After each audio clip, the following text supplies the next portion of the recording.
السلام علیکم ناظرین، استقبال ہے ہمارے یوٹیوب چینل وی آئی اسلامک نیوز پر۔ امید ہے کہ آپ حضرات خیر و عافیت سے ہوں گے۔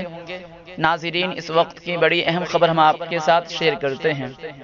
ناظرین، ہمارے چینل سے جڑے رہنے کے لیے چینل کو سبسکرائب ضرور کریں اور بیل آئیکن دبانا بالکل نہ بھولیں۔ ناظرین، کسی بھی قیمت پر نہیں رکیں گے، راہل گاندھی شدید بارش میں بھیگتے ہوئے لوگوں سے کیا خطاب۔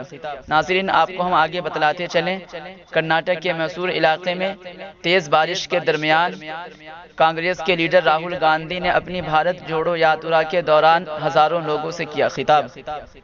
ناظرین، کانگریس کے لیڈر جی رام رمیش نے ٹویٹ کیا کہ گاندھی جینتی کی شام میسور میں تیز بارش کے باوجود راہل گاندھی نے ایک بہت بڑے ہجوم سے خطاب کیا۔ یہ واضح کرتا ہے کہ بھارت جوڑو یاترا کو نفرت کے خلاف متحد کرنے، بے روزگاری اور مہنگائی کے خلاف بولنے سے کوئی طاقت نہیں روک سکتی۔ ناظرین، اس خبر کے متعلق آپ کیا رائے رکھتے ہیں؟ کمنٹ کر کے ضرور بتلائیں۔ جزاک اللہ۔